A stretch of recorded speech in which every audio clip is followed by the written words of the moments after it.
Studio Seyid Senzadə təqdim edir.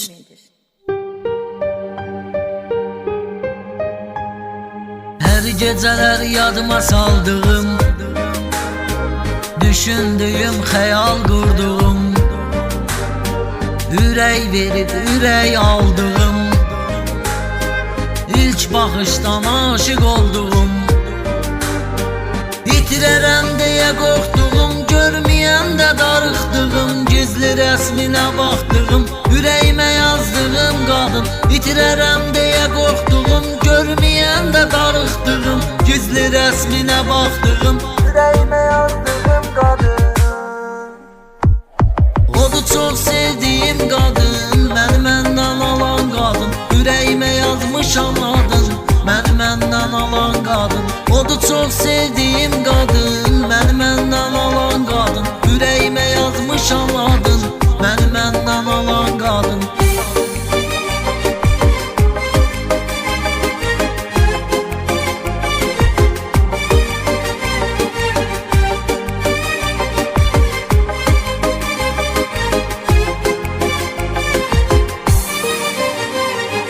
Tək odur eşqi ilə yandığım, həyatda qəlbən inandığım, sevib dəli kimi bağlandığım, hər bir insana qısqandığım, sevib gönül bağladığım, ağlayanda ağladığım, saçını öpüb qoxladığım, ürəyimə yazdığım qadın. Sevib gönül bağladığım, ağlayanda ağladığım, saçını öpüb qoxladığım, ürəyimə yazdığım qadın.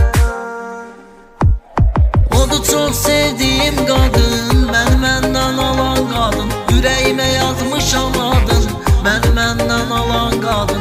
Odur çox sevdiyim qadın, məni məndən alan qadın, ürəyimə yazmışam adın, məni məndən alan qadın.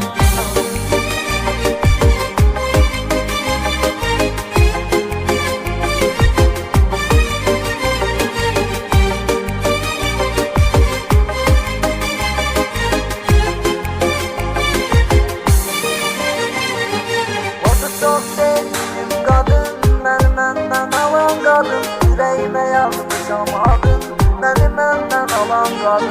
Odur çox sevdiğim kadın, məni məndən alan qadın, ürəyimə yazmışam adın, məni məndən alan qadın.